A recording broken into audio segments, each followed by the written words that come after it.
Meu nome é Rosângela Malaquias, eu sou jornalista de formação, mas tenho mestrado em América Latina, no programa de pós-graduação e integração da América Latina da Universidade de São Paulo. Pesquisei na época juventude negra afro-cubana e juventude negra no Brasil. Fiz o mestrado na Escola de Comunicações e Artes continuei estudando juventude, mas não especificamente juventude negra. Era um trabalho que estudava a prevenção de drogas, e como as campanhas de prevenção de drogas no Brasil e nos Estados Unidos tratavam jovens, mulheres e população negra.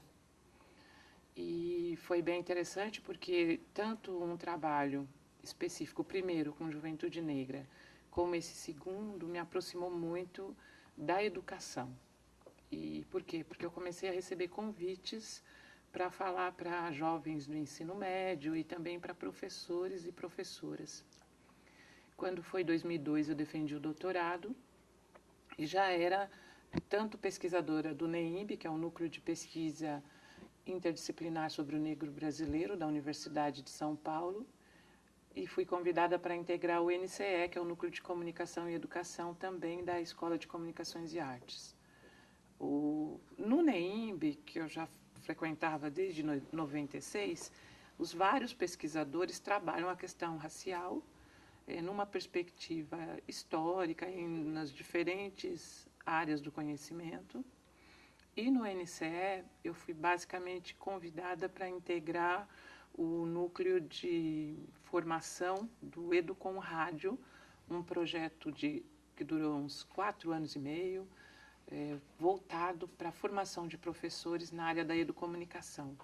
Eu integrava a equipe de pluralidade cultural e falava para crianças primeiro e depois para professoras e professores sobre as questões do negro no Brasil, a questão da importância de se tratar a diversidade na escola, a invisibilidade da população negra e também como que a comunicação tem uma responsabilidade muito grande num país como o nosso, que é um país com 52% de pessoas afrodescendentes e que, ao mesmo tempo, é uma comunicação que reproduz estereótipos e preconceitos.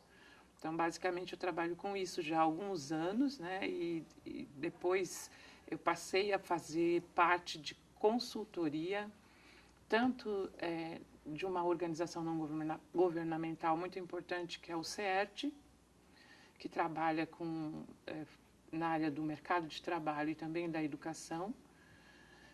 E, além do CERT, eu trabalhei para a Unesco, fazendo uma pesquisa sobre juventude, acesso e permanência de jovens negros nas universidades públicas.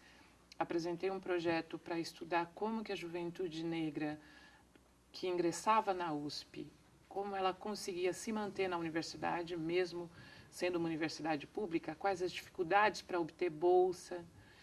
E nesse período que eu apresentei o projeto, eu também era consultora de um programa internacional chamado Raça, Desenvolvimento e Desigualdade Social Brasil e Estados Unidos, que era sediado na FEA, que é a Faculdade de Economia e Administração da USP. Esse programa era um consórcio da CAPES e da FIPSE. A FIPSE é uma instituição que financia pesquisas nos Estados Unidos.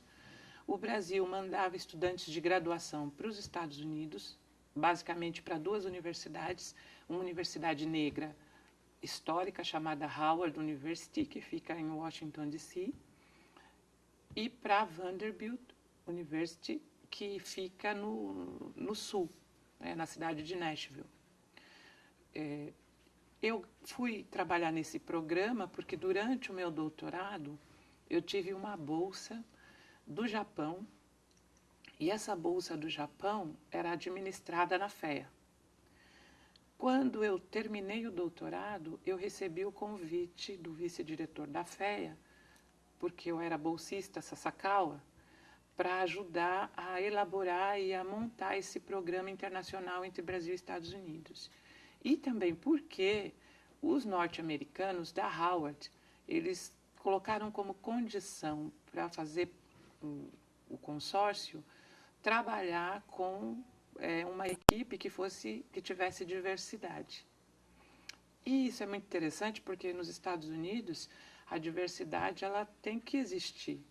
Então, quando os professores da Howard chegaram na USP e não viram estudantes negros, eles falaram, olha, nossa equipe, na equipe que a gente trabalha tem diversidade. E a gente quer que os estudantes da Howard cheguem na USP e encontrem estudantes negros. Então, eu era pesquisadora, fui convidada a integrar a equipe. E nesse período, eu também apresentei essa pesquisa para a Unesco, porque eu conseguia acompanhar quais eram os bolsistas negros selecionados para o programa. Foi bem interessante, porque nos 2 primeiros anos, esse programa de intercâmbio não conseguiu selecionar nenhum estudante negro. Só estudantes brancos foram selecionados. E eles tinham como pré-requisito estudar raça, desenvolvimento e desigualdade social no Brasil ou nos Estados Unidos.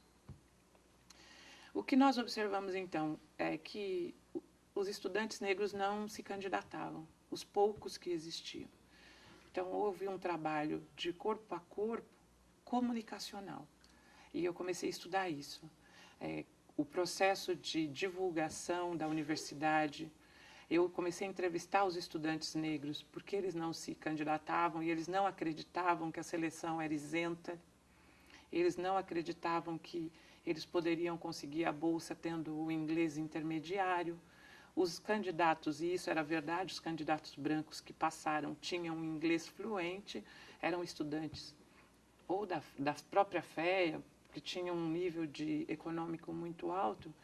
Então, nós percebemos que o programa precisaria criar uma espécie de ação afirmativa para que os estudantes negros acreditassem e pudessem se candidatar. Então, o que aconteceu foi que, antes mesmo dessa ação acontecer, 2 estudantes se candidataram por conta dessa persistência de divulgação específica. Um deles, ele já era bolsista da Ford, da Faculdade de Filosofia, Letras e Ciências Humanas da USP. E o outro também era da FEFELESH, mas ele não tinha bolsa nenhuma. Tinha um perfil até de extrema pobreza. O que aconteceu? Os outros alunos negros que não se candidataram, eles criaram um grupo de estudos para ajudar os alunos que se candidataram. E esse grupo de estudos ajudava como elaborar projeto. Eles conseguiram bolsa por conta própria de inglês na Alumni e fortaleceram os candidatos. Então, quando esses candidatos foram para a seleção, eles já foram com projetos muito bons e foram selecionados. Essa experiência que eu relatei na minha pesquisa depois, teve um impacto enorme, porque quando os outros alunos viram a lista dos selecionados e viram que tinham 2 alunos negros, desde esse ano, o número de alunos negros que se candidataram foi maior do que o número de alunos brancos. Porque aí a gente começou a perceber que eles falaram, o programa é sério, não tem ficha marcada, dá para candidatar, dá para se candidatar. E essa experiência que eu trabalhei foram 5 anos, eu também respondia pela implantação de um curso que a gente chamava de Core Course, mas na verdade era um EAD, entre USP, Universidade Federal da Bahia, que também era parceira, Howard e Vanderbilt.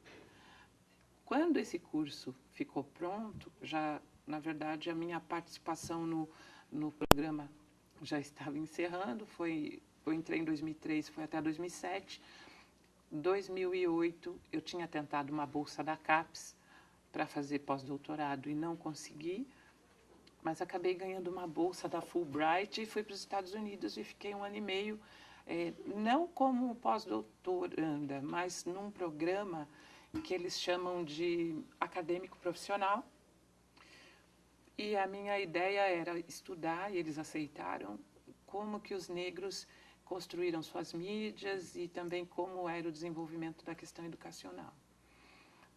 Ganhei, na verdade, 2 bolsas, a primeira de 4 meses, para que o meu inglês fosse aprofundado, já tinha um inglês intermediário, avançado, vamos dizer assim, mas, na verdade, era um inglês que, para você acompanhar cursos de pós-graduação, ele era insuficiente. Então, eu fiquei 4 meses no Oregon, sem qualquer contato com a língua portuguesa, e depois disso eles me mandaram para Maryland, e lá eu fiquei mais 10 meses para fazer a minha pesquisa.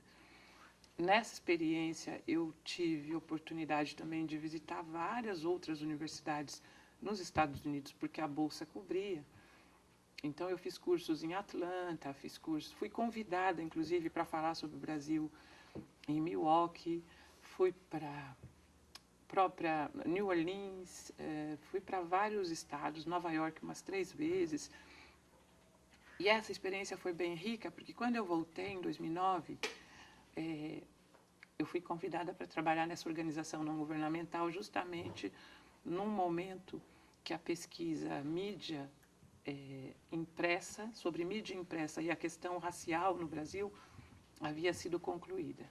É uma pesquisa que, de 2001 a 2008, focou todos os jornais impressos e as principais revistas do país para saber como elas tratavam a questão racial. E nós percebemos com essa pesquisa como não havia diversidade na argumentação dos principais jornais. Estado de São Paulo, Folha de São Paulo, as revistas Veja, Isto É.